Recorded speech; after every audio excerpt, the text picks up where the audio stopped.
A few days ago, Nintendo released their mid-season balance patch for Splatoon 3, and with it came a ton of fixes for the many issues that had been in the game.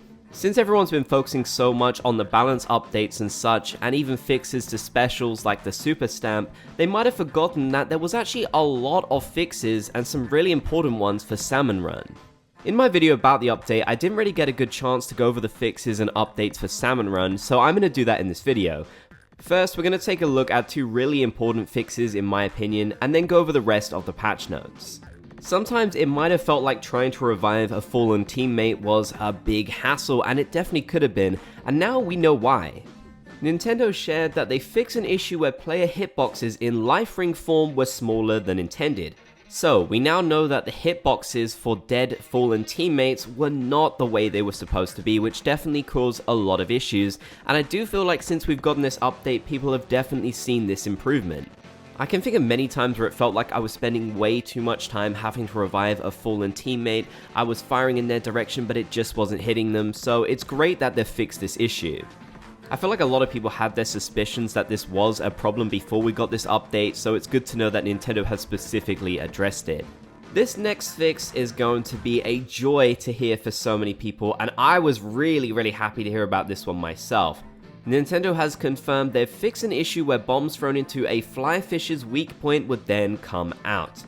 Flyfish are the most annoying boss in Salmon Run in my opinion, and if you don't take care of them quickly, you can have a huge problem on your hands, especially if lots of them start to appear.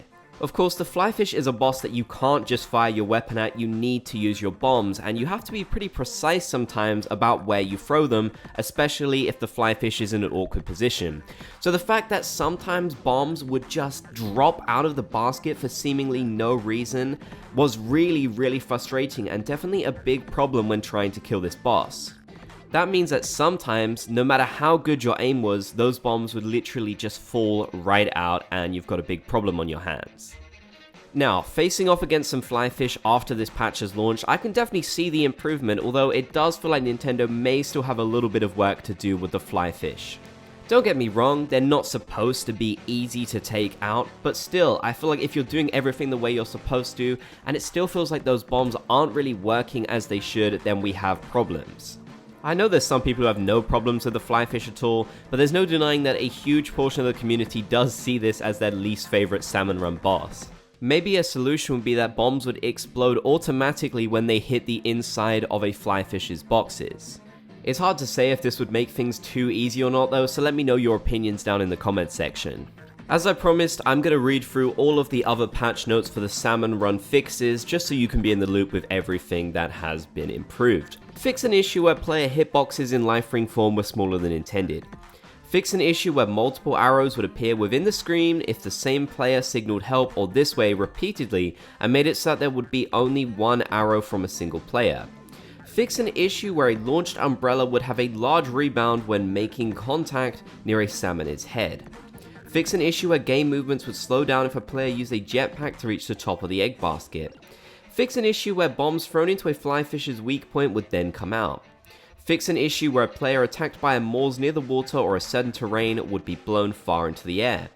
Fix an issue where a player that touched the side surface of Moors during its attack would be splatted. Fix an issue where the player's respawn point would be in mid-air and leave them unable to return to the stage. This could happen when jumping into the water from the top of a fish stick just before it disappears.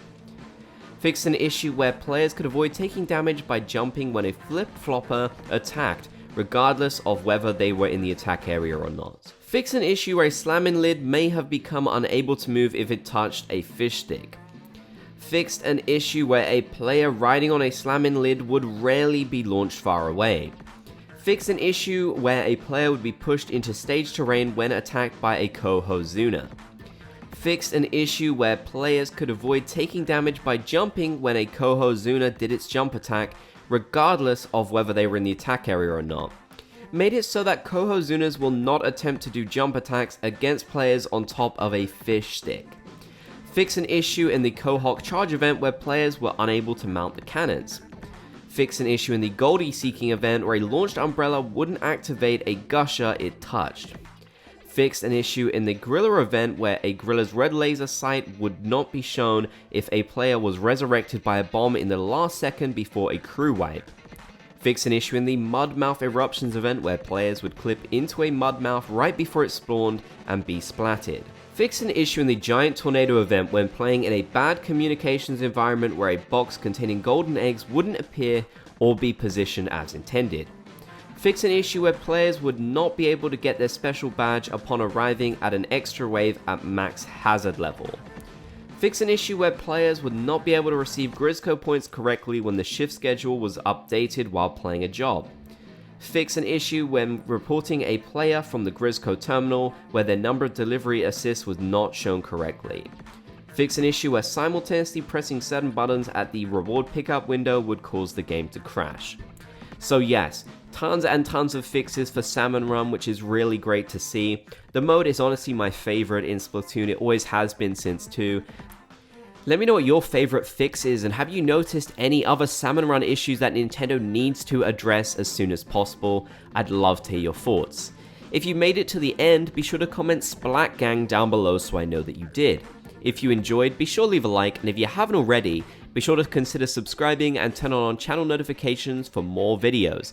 I'm trying to make it to 20,000 subscribers before the end of the year, so your subscription would be appreciated if you want to.